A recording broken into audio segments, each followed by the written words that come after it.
या मालिकेच्या आजच्या भागात आपण पाहणार आहोत भुवनेश्वरीने सांगितल्यामुळे अधिपती रस्त्याच्या कडेला त्याची गाडी लावून ड्रायव्हरची वाट बघत असतो आणि त्याच रस्त्यावरून अक्षरा आणि तिच्या बाबांची रिक्षा जाते. मात्र अधिपती आणि अक्षरा एकमेकांना काही बघत नाही. त्यानंतर तो ड्रायव्हर त्या ठिकाणी येतो. अधिपती त्याला सांगतो की पटकन मास्तरीनबाईंच्या घरी चल आणि मग ते अक्षराच्या घरी जाण्यासाठी निघतात. तर इकडे अक्षरा जाताना मनाशी विचार करत असते की अधिपती, मी खरंच तुम्हाला खूप मिस केलं. आता मी कधी एकदाची तुम्हाला भेटते असं मला वाटते आणि जेव्हा तुम्हाला कळेल ना की तुम्ही बाबा होणार आहात तेव्हा खरंच तुम्हाला खूप आनंद होईल. तर दुसरीकडे अधिपतीसुद्धा खूप आनंदात असतो. त्याला सतत अक्षरासोबत घालवलेले क्षण आठवत असतात.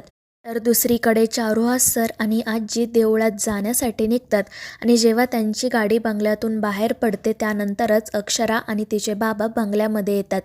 तर इकडे अधिपतीसुद्धा अक्षराच्या घराबाहेर पोहोचलेला असतो. तर इकडे अक्षरा जेव्हा बंगल्याबाहेर येते तेव्हा त्या घराला बघून तिला खूप आनंद होतो. ती पोटावर हात ठेवून म्हणते की बाळा, हेच आहे आपलं घर. तर इकडे अधिपतीसुद्धा मनाशी विचार करत म्हणत असतो की मास्तरीनबाई, आता काही झालं ना तरी आज मी तुम्हाला घरी घेऊन जाणारच. त्यानंतर अक्षरा आणि तिचे बाबा घरात येतात. अक्षरा बाबांना सांगते की तुम्ही थोडा वेळ बसा, मी अधिपतींना भेटून येते आणि ती तिच्या खोलीकडे जाण्यासाठी निघते. पण तितक्यात समोरून भुवनेश्वरी येते आणि रागातच तिला विचारते की कुठे निघालात तुम्ही. तर इकडे अधिपती घरात येतो. तो अक्षराच्या आईबाबांना आवाज देत असतो पण तितक्यात इरा त्या ठिकाणी येते.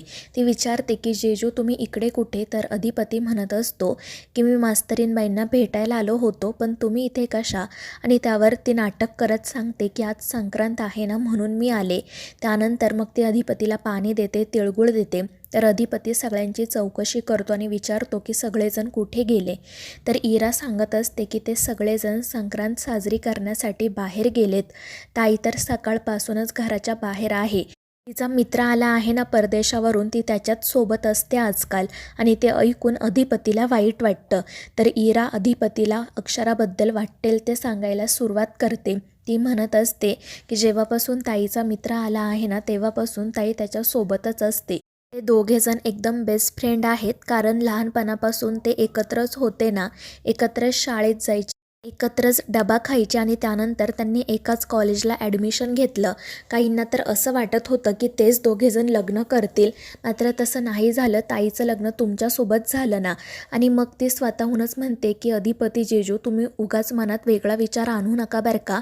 त्या दोघांचं तसं काही नाही आहे, फक्त ते चांगले मित्रमैत्रिणी आहेत इतकंच. आणि त्यावर अधिपती म्हणतो की ठीक आहे. त्यानंतर इरा त्याला असंही सांगते की आजकाल ना ताई तिच्या मित्रासोबतच सतत बोलत असते. कधी कधी तर ती माझा फोनसुद्धा उचलत नाही. आणि ते ऐकून अधिपतीला आठवतं की जेव्हा त्याने सुद्धा अक्षराला फोन केला होता तेव्हा तिने फोन उचलला नव्हता आणि परत केलाही नव्हता. त्यामुळे मग त्याच्या मनात संशय निर्माण होतो आणि त्याच्या चेहऱ्याचा रंग जुडतो. तर इरा त्याच्या मनात अक्षराविषयी विष कालवतच असते. ती म्हणत असते की अधिपती जेजू, तुम्ही ताईला फोन केला होता का? तर अधिपती म्हणत असतो की हो, मी 1-2दा केला होता पण काही लागला नाही. इरा मुद्दाम विचारते आणि तिने तुम्हाला फोन केला होता का? तर अधिपती म्हणतो की नाही. तर इरा विचारत असते की मग तिने तुमच्यासाठी कोणाकडे निरोप वगैरे पाठवला होता का? तर अधिपती म्हणतो नाही, तसंही काही नाही आहे. आणि त्यावर इरा म्हणते की मग नक्कीच ताईने तुम्हाला ब्लॉक केलं असणार, कारण तिला जी लोक आयुष्यात नको असतात ना ती त्यांना ब्लॉक करते. पण अधिपती हसून म्हणतो की असं काही नसेल इराबाई. मात्र इरा म्हणत असते की तुम्ही ताईला कधीपासून ओळखता? 2-3 वर्षांपासून ना. मी तर तिला गेल्या 25 वर्षांपासून ओळखते. मला तिचा स्वभाव चांगलाच माहिती आहे. आणि इराचं असं बोलणं ऐकून अधिपती मात्र काळजीत पडतो. पण तरीसुद्धा तो अक्षराची बाजू घेत इराला समजावत असतो. मात्र इरा काही गप्प बसत नाही. भुवनेश्वरीने सांगितल्याप्रमाणे ती अधिपतीच्या मनात विष कालवतच राहते. ती म्हणत असते की खरं तर ना ताईला तुमच्याशी लग्नच करायचं नव्हतं, पण तिला नाईलाजाने करावं लागलं. तर दुसरीकडे भुवनेश्वरी अक्षराला पुन्हा पायऱ्यांवरून खाली आणते आणि रागातच तिला विचारते की तुम्ही परत या घरात का आलात आणि तुमच्या वडिलांना का आणलत? तर अक्षराचे बाबा हात जोडून भुवनेश्वरीला नमस्कार करतात. तर भुवनेश्वरी विचारत असते की कशासाठी आला आहात इथे? आणि त्यावर अक्षरा म्हणते म्हणजे हे माझं घर आहे. तर भुवनेश्वरी म्हणते आहे नाही होतं. तर अक्षरासुद्धा मोठ्या आवाजातच म्हणते की हे माझं घर होतं आहे आणि कायम राहणार. मात्र भुवनेश्वरी हसतच म्हणते की एकदा का बाईने घर सोडलं तिने पुन्हा घरात पाऊल ठेवायचं नाही. आणि ते ऐकून अक्षराचे बाबा खूप घाबरतात. अक्षरा मात्र थोडीही घाबरत नाही. ती सुद्धा भुवनेश्वरीला जशास तसे उत्तर देत असते. तितक्यात ती दुर्गीसुद्धा त्या ठिकाणी येते. तर अक्षरा भुवनेश्वरीला म्हणत असते की हे माझं घर आहे आणि या घरात मी कधी यायचं हे तुम्ही ठरवणार नाही. मात्र भुवनेश्वरी म्हणत असते की आता या सगळ्याला ना खूप उशीर झाला आहे. तितक्यात मग दुर्गी पुढे येते. ती अक्षराला म्हणत असते की काय गं ताईसोबत असं बोलताना तुला लाज वाटत नाही का? हेच शिकवले का तुला तुझ्या आईबापाने? आणि ती अक्षराच्या बाबांनासुद्धा विचारते की हेच संस्कार केलेत का तुम्ही तुमच्या पोरीवर? तर अक्षरा चिडून म्हणते की हा प्रश्न ना मी तुम्हाला सुद्धा विचारू शकते. आणि तिच्या अशा बोलण्यामुळे मग दुर्गी चिडते. ती म्हणत असते म्हणजे काय गं आता काय तू माझ्या आईवडिलांवर बोलणार का? आणि मग ती अक्षराच्या बाबांना म्हणते की तुमची मुलगी ना कुळबुडवी आहे. कसं बोलावं कसं वागावं तिला काही कळत नाही. आणि मग ती अक्षराच्या हाताला पकडते आणि तिला घरातून बाहेर जायला सांगते. मात्र अक्षरा तिचा हात झिडकारते आणि रागातच म्हणते की हे घर माझं आहे आणि आता मी इथून कुठेही जाणार नाही आहे. मला अधिपतींना भेटायचं आहे. पण भुवनेश्वरी म्हणते की अधिपती घरात नाही आहेत आणि ते कुठे गेलेत हे सुद्धा आम्ही तुम्हाला सांगणार नाही, कारण आता आम्हाला तुमची काही गरज नाही आहे. आणि तिचं असं बोलणं ऐकून अक्षरा खूप चिडते आणि मग त्या दोघींमधला वाद वाढतच जातो. भुवनेश्वरी अक्षराला म्हणत असते की तुम्ही तर हे घर सोडून गेलात ना, मग आता आमच्या अधिपतींचा पिच्छासुद्धा सोडा, तुमच्या नात्याला अग्नी द्या. मात्र त्यावर अक्षरा विचारते की तुम्ही दिलात का तुमच्या नात्याला अग्नी? तुमचं तर लग्नसुद्धा झालेलं नाही आहे, मग तरीही तुम्ही ना हे घर सोडलं ना या घरावरचा हक्क सोडला. मग मला कशाला सांगताय हे सगळं? माझं आणि अधिपतींचं लग्न झालं आहे देवाब्राह्मणांच्या साक्षीने आणि मी अधिपतींची कायदेशीर बायको आहे.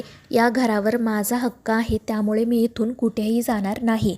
तर दुसरीकडे इरा अधिपतीला असं सांगत असते की खरं तर ना ताईचा तुमच्यावर खूप राग आहे, कारण तिला कधीच तुमच्याशी लग्न करायचं नव्हतं, मात्र नाईलाजाने करावं लागलं.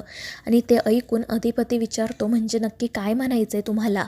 तर इरा म्हणत असते की हे बघा अधिपती जेजू, मला खूप गोष्टी माहीत आहेत, पण त्या ना मी तुम्हाला नाही सांगू शकत, कारण हे जर घरच्यांना कळलं ना तर ते मला ओरडतील.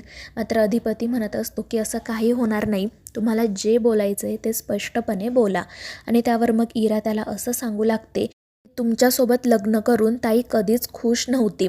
तर अधिपती म्हणत असतो की हो आधी त्या नव्हत्या खुश, पण आता सगळं काही ठीक आहे. मात्र इरा म्हणते की नाही, सगळं काही ठीक आहे असं फक्त तुम्हाला वाटते, पण तसं नाही आहे. माझ्या ताईला तुमचं घर तुमच्या आईसाहेब कधीच आवडल्या नाहीत. तिच्या मनात तुमच्याविषयीसुद्धा रागच आहे, कारण तुम्ही अडाणी आहात ना. तिला तुमच्या घरात फक्त तुमच्या बाबांचं म्हणणं पटतं, कारण ते तिच्यासारखे शिकलेले आहेत. तिला असं वाटतं की फक्त त्यांचीच लायकी आहे तिच्यासोबत बोलायची, बाकी इतर कोणाचीही नाही. पुढे ती असंही म्हणते की अक्षरा ताईच्या मनात ना तुमच्या आईसाहेबांविषयी खूप राग आहे. तिला असं वाटतं की भुवनेश्वरी मॅडम रस्त्यावर याव्यात, त्यांचे खूप हाल व्हावेत. आणि तिने तर अशी शपथसुद्धा घेतली होती की काही झालं ना तरी ती भुवनेश्वरी मॅडमला त्या घरातून बाहेर काढणार आणि वृद्धाश्रमात पाठवणार. आणि हे ऐकून अधिपतीला मग त्यांचं जेव्हा भांडण झालं होतं तेव्हा अक्षरा जे काही बोलली होती ते आठवू लागतं. तर इरा त्याला म्हणत असते की अधिपती जेजू, तुम्हाला माहीत नाही, पण ताईला ना असं वाटत होतं की तुम्ही तिची बाजू घ्याल. जेव्हा ती तुम्हाला धमकी देईल घर सोडून जाण्याची, तेव्हा तुम्ही तिला थांबवाल आणि भुवनेश्वरी मॅडमला घराबाहेर काढाल. मात्र तुम्ही असं काही केलं नाही ना, त्यामुळे तिचा प्लॅन फ्लॉप झाला आणि त्याचमुळे आता तिच्या मनात तुमच्याविषयीसुद्धा ना खूप राग निर्माण झाला आहे. तर दुसरीकडे अक्षरा आणि भुवनेश्वरी यांचा वाद सुरू असतो. भुवनेश्वरी अक्षराला म्हणत असते की आमच्या या घराला आणि आमच्या मुलाला तुमची काही गरज नाही आहे. आणि ती अक्षराच्या बाबांना सांगते की तुमच्या मुलीला येथून घेऊन जा. पण ते रडतच भुवनेश्वरी पुढे हात जोडतात आणि अक्षराकडून काही चूक झाली असेल तर ती माफ करा असं म्हणतात. मात्र अक्षरा म्हणते की बाबा तुम्ही हात जोडायची गरज नाही आहे. आणि ते ऐकून भुवनेश्वरी म्हणते बघितलं का, तुमच्या मुलीचं हे असं आहे, एकदा का हिचं तोंड सुरू झालं की ती शांत बसत नाही. आणि मग भुवनेश्वरी आणि दुर्गी अक्षराला बाहेरचा रस्ता दाखवत म्हणतात की आता निघा इथून. मात्र अक्षरा काही जागची हालत नाही. तर मित्रांनो, या मालिकेच्या पुढील भागांमध्ये आपण पाहणार आहोत इरा अधिपतीला अक्षराविषयी वाटेल ते सांगत असते आणि म्हणत असते की ताईला कधीच तुमच्या घरात परत यायचं नाही आहे. तर इकडे भुवनेश्वरीसुद्धा अक्षराला सांगत असते की आता आमच्या मुलाला ना तुमची काही गरज नाही आहे. तर मित्रांनो, या मालिकेच्या पुढील भागांच्या अपडेट्ससाठी आपल्या चॅनेलला सबस्क्राईब करा.